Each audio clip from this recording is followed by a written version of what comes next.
Hey everyone. Well, today is Christmas Eve, and I hope you're a little bit more ready than I am. If you are ready and you're looking for a way to get a little bit of extra gold, then today I'm going to show you some of my favourite herb farms. The first part is Druid and it's underwater, so I'm going to use Druid swim form, but the second part is one that anyone can do. First of all, to start then, you'll need level 85 in Herbalism for Strangle Kelp. Even if starting from 1, it's really easy to get up quickly. You train your Herbalism, you don't need any kind of special tools, and then just make sure to enable herb tracking from the spellbook. Go to your favourite starter town and just start doing circles from there. Somewhere between 50 and 75, pop back to your trainer. The starter herbs are things like Peace Bloom and Silverleaf. They don't actually go grey until level 100, so you can always stay in your starter zones until then, but I prefer to move around a bit anyway. If you are moving around a bit, Darkshore or Hillsbrad are pretty good for Briarthorn, and that is usually a decent price at the auction house, especially as it has also got a chance to give you some Swift Fizzle. For our farm then, we're heading to Wetlands. The great thing about Wetlands at this level is it has a little bit of everything. We're going to do laps up and down of the coast. I'm avoiding going too close to the silk ships because they're being farmed by a horde hunter right now who doesn't seem averse to a bit of druid farming too. So I'm picking up Strangle Kelp from the herd nobs. You also get some elemental water. Right now I'm holding on to this for a later phase as it is pretty cheap. You can also see some giant clamshells around. I open those and take out the tangy clam meat.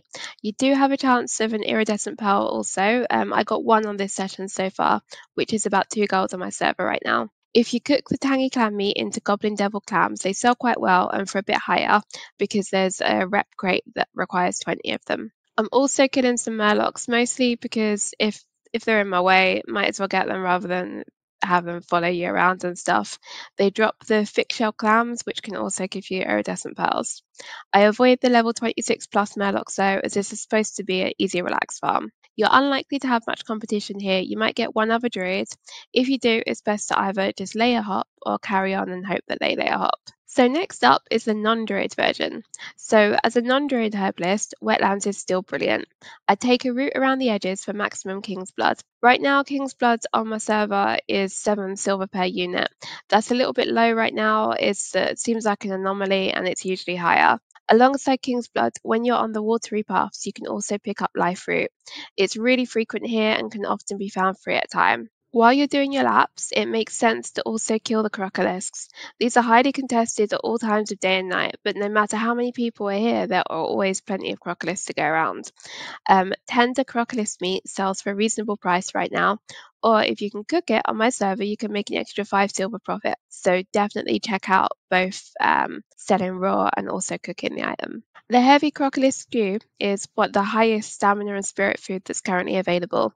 It's a horde-only recipe from a vendor, so if you are Alliance, either pick the recipe up from a neutral auction house or just pay the extra at the Alliance auction house if you prefer. Now, it is a busy time of year, so another thing you might want to consider is going to be some good old-fashioned node camping. There's a really great grave moss spawn over at Ironbeards Tomb in Wetlands. If you have a quiet layout, it's a really good one just to park nearby and go off, do whatever it is that you need to do, and then go back every now and then and check it.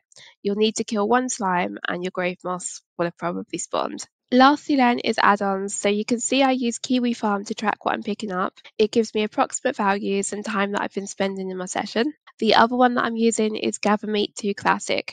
I really like this as it tracks the nodes I loot and the route that I'm taking around. It also tracks chests, fishing poles, clamshells, basically everything that you pick up. It's super useful and I use it quite a lot. So that is all from me today. I hope you find this video on herbalism useful, and if you do, then please do take a moment to like and subscribe. I really appreciate it. Thanks a lot. If you don't talk to you before, then have a great Christmas too. Cheers, bye.